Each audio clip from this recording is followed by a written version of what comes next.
Mukunda jewellery మొట్టమొదటి factory outlet హనుమకొండలోనే అతిపెద్ద jewellery mart December 14న గొప్ప ప్రారంభం.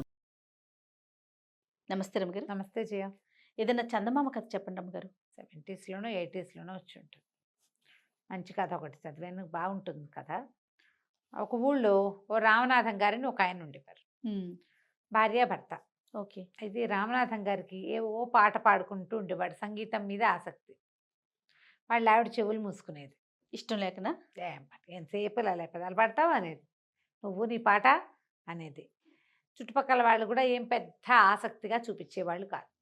కానీ ఆయన పాడుకుంటూ ఉంటే ఒక ఆత్మానందంగా ఉండేది. ఒకళ్ళకు ఉంటుంది కదా, ఏదో ఒకటి పాడేవాడు. ఆయన నువ్వు పనులు మానేసి పాట పాడుతున్నావు అనేది, లేకపోతే నీ పాట వినలేక వస్తున్నావు అనేది. అయినా కూడా పాపం ఆయన సోలు డెడ్ కాలేదన్నమాట, పాడుకుంటూనే ఉండేవాడు.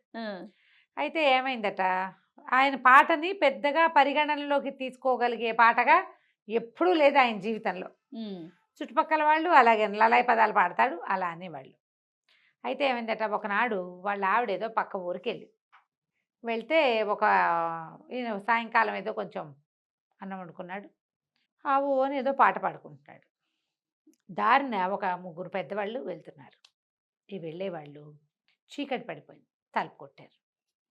బాబు, ఏదో వ్యాహ్యాలకని బయలుదేరాము, చీకటి పడిపోయింది, పక్క ఊరు వెళ్దాం అనుకున్నాము,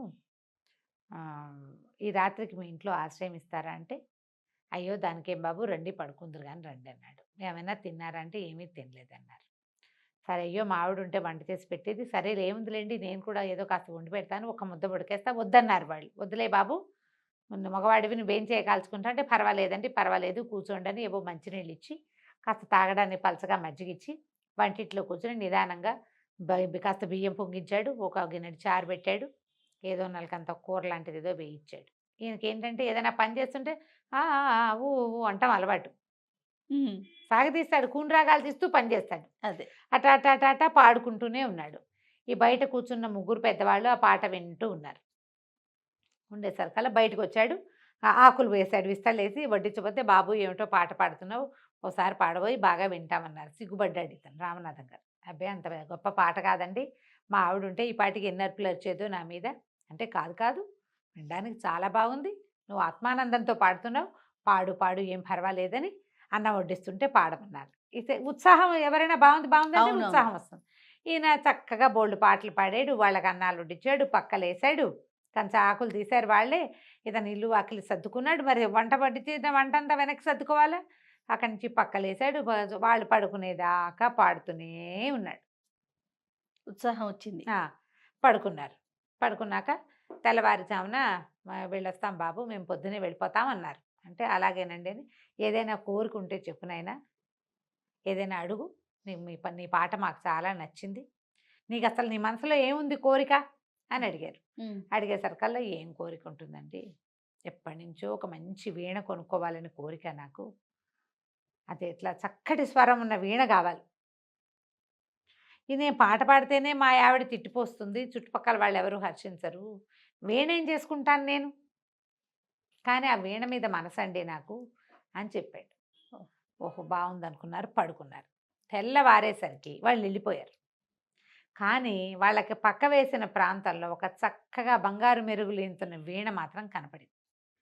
ఆనందం పట్టలేకపోయాడు. వాళ్ళు ఎవరో దేవతలు నాకు ఈ వరం ఇచ్చారనుకున్నాడు. ఆ వీణని ఇట్లా అన్నాడు, అనగా అని మోగింది. అది ఓంకారం వస్తుంది అందులోంచి. మళ్ళీ అన్నాడు, ఇంకోసారి ఓంకారం వస్తుంది. దాని దగ్గర కూర్చున్నాడు. ఆయన చిన్నప్పుడు కాస్త వీణ నేర్చుకున్నాడు, ఆయనకు వచ్చు చిన్నప్పటి వీణ ఏదో. ఆ వీణ తీగలు శృతి అయిపోతే తీగలు శృతి చేసే ఉన్నాయి. వాయించాడు. వాయిస్తే ఎంత బాగుందంటే, పాడుకుంటూ ఉంటే ఈయనకు వచ్చే ఆనందం కంటే 100 రెట్ల ఆనందం వస్తుంది. అప్పుడే వాళ్ళ ఆవిడ పక్క ఊరు నుంచి వచ్చి సంచి చేత్తో పుచ్చుకుని లోపలికి వస్తూ అట్లా మెస్మరైజ్డ్గా చూస్తూ ఉండిపోయింది. ఆవిడికి కూడా నచ్చింది. ఏమీ అనలా, ఎంత బాగుందయ్యా అంది. ఏ వీణ ఏ ఇది వాయించినా బాగా పలుకుతుంది దాని మీద. ఈయనకి చేత రావక్కర్లా, అది వచ్చేస్తుంది. ఏ ఫీల్తో వాయిస్తే ఆ ఫీల్ రాగం పలుకుతుంది. అది ఆయనకి ఆనందంతో వాయిస్తే ఆనంద భైరవి రాగం వాయించి పారేస్తుంది. చుట్టుపక్కల వాళ్ళంతా వింటారు. ఇక అక్కడి నుంచి చుట్టుపక్కల వాళ్ళు వీళ్ళు అందరూ వింటాం మొదలుపెట్టారు. ఈయన పనే పొంగని టింగ్ టింగ్ అని కూర్చునేవాడు వీణ దగ్గర. జనాలు ఆ రసాంబోధిలో ఓలలాడుతూ ఉండేవాళ్ళు. భార్య ఏమీ కాదనేది కాదు, ఆయన పని అయిపోయేది, ఆయన వీణానందము అయిపోయేది. ఎంతో బాగుంది, ఆయనకు చాలా గొప్ప, చాలా సంతోషం. అంతకుముందు లలాయి పదాలు పెడతావు అని తిట్టిపోసేవాళ్ళు, కిక్కురు మనకండా ఉన్నారు. దాంతో ఒక ఏమంటారు, ఒక మెట్టు ఎక్కాడు అనుకుందాం, ఆ, అలా అయిపోతాం. అందరూ శభాష్ అంటుంటే ఎలా ఉంటుంది జయ, అవునవును. ఏనుగెక్కినట్టు ఉండదు.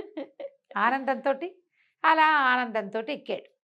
కొంతకాలం తర్వాత ఏమైంది, ఆ ఊళ్ళో ఒక రంగనాథ శాస్త్రి గారు, రంగనాథాచార్య అని ఒక ఆయన ఉన్నాడు, రంగనాథం గారు. ఆయన ఏదో ఎక్కడికో వెళ్ళి చాలా కాలం తిరిగి వచ్చాడు. ఉమ్, వస్తే వాళ్ళ ఆవిడ, వాళ్ళ పక్కింటి ఆయన, అబ్బో రామనాథం ఎంత బాగా వాయిస్తున్నాడో వీణ, వాడికి ఏమొచ్చు వీణ రావటం ఏమిటి, వీణ అంటే అంత సింపులా, పాటే లలాయి పదాలు వాడివి, ఇంకా వీణ ఒకటే వీడి ఫేస్కి అలాగ మాట్లాడాడు. మాట్లాడితే వాళ్ళ ఆవిడ, కాదండి అందరూ చెప్పుకుంటున్నారు, అసలు వీణ వాయిస్తే ఏ రసంలో మొదలు పెడితే ఆ రసం ఉద్వేగం వచ్చేస్తోంది మనకి, మనుషులకి, చాలా బాగుందండి అది అనేసరికల్లా, సరే ఈయన ఏమనుకున్నాడు, ఒకనాడు సాయంకాలం నేను వెళ్ళి వినొస్తానని వాళ్ళ ఇంటికి వెళ్ళాడు. ఆ పూట ఈయన ఒక్కడే పోయాడు, ఇంట్లో ఎవ్వరు లేరు. ఈ రామనాథం గారు ఏదో వీణ సవరించుకుంటున్నాడు. ఏమిటో నువ్వెంతో బాగా వాయిస్తున్నావుట, మరి ఏదైనా ఒకటి వాయిచ్చు వింటామన్నాడు. అనేసరికల్లా అంతకుముందు ఈ రామనాథం గారికి తెలిసి రంగనాథ శాస్త్రి ఎప్పుడూ ఇతన్ని విమర్శించబడి, ఆయన ఒక పాటి గాయకుడు, ఆ ఊళ్ళో పేరెన్నిక గన్న గాయకుల్లో ఆ రంగనాథం గారు కూడా ఒకడు. ఓకే. ఈ లల్లాయి పదాలు వేసుకుని ప్రతి కచేరీలోనూ తయారవుతున్నాడని అనిపిస్తుంది. మనకి ఎలా ఉంటుంది జయ, ఒక పేరెన్నిక గన్న వాళ్ళు 10 మంది ఉన్నారనుకో, ఒక అప్కమింగ్ వాడినో లేకపోతే ఏదో ప్రయత్నం చేసేవాడినో చూస్తే చిన్న చూపుగా ఉంటుంది. అవును, వీడు ఎక్కాడేమిటి మాతో పాటు స్టేజ్కి అనిపిస్తుంది. న్యాచురల్ కదా, అవును. మేము ఎంతో కష్టపడి పైకొచ్చాం, పైకొచ్చాం వీడు ఇలా వచ్చేసాడు ఏంటి అనిపించింది. అలాగూ అనిపిస్తుంది. దాని తోడు కొంతమంది నోరేసుకుని విమర్శిస్తారు, అవును. నీ ఫేస్కి అప్పుడే నువ్వు ఎక్కేవు స్టేజ్ అని. ఈ రంగనాథం గారు ఆ తరహా మనిషి, ఆయన విద్వత్తున్నవాడే, కాకపోతే అంటాడు గబుక్కన. 2-3 సార్లు ఇతన్ని విమర్శించాడు, నువ్వు నీ లలాయి పదాలు అని. సరే ఈయన ఏం చేశాడు, వీణ వాయించడం మొదలుపెట్టాడు. వీణ వాయిస్తుంటే కరుణరసం ఉన్న సంగీతం, అది కరుణరసంతో వాయిస్తున్నాడు. ఈయన ఇట్లా కళ్ళు తుడుచుకున్నాడు రంగనాథం గారు. ఈయన రెట్టించిన ఉత్సాహంతో వాయించేస్తున్నాడు. క్రమంగా లాదు అశ్రువులు వచ్చేసి, ఏడుపు వచ్చేసి, ఆయన వెక్కిళ్ళు పెట్టి ఏడ్చేస్తున్నాడు. ఏడ్చి ఆయన అవతల వాళ్ళు అంత ఉద్వేగం పడుతుంటే ఇది ఆపేయాలి. ఆపట్ల అయినా ఈ రామనాథం గారు ఆపట్ల పగ తీర్చేసుకుందాం అనిపించింది ఆయనకి. వీళ్ళు నన్ను అవమానించారు, వీళ్ళ సంగతి చూడాలి అని ఇంకా టంగు టింగు టింగు టింగు వాయించేస్తున్నాడు ఆయన.